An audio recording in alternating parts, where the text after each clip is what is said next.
காந்தாரா அங்க வந்து பெரிய அளவுல கலெக்ஷன் பண்ணும்போது அங்க உள்ள அமீர் கான் படமே தோற்று போச்சு இல்ல.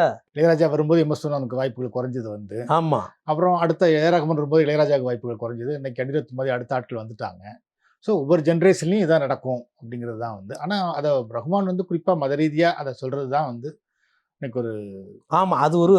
அதுக்கு அவர் சொல்றதுக்கு இன்னொரு காரணம் என்னன்னா, நீங்க வந்து இப்போ சமீபமா நீங்க சொன்னது மாதிரி ஒரு 15 ஆண்டுகளாக ஒரு இந்த சிறுபான்மையினரை நோக்கிய ஒரு பெரிய ஒரு அச்சுறுத்தலும் ஒரு இது இருந்துகிட்டு இருக்கிறதாக ஒரு சொல்லப்படுது இல்ல, செய்திகள்லாம் வருது இல்ல.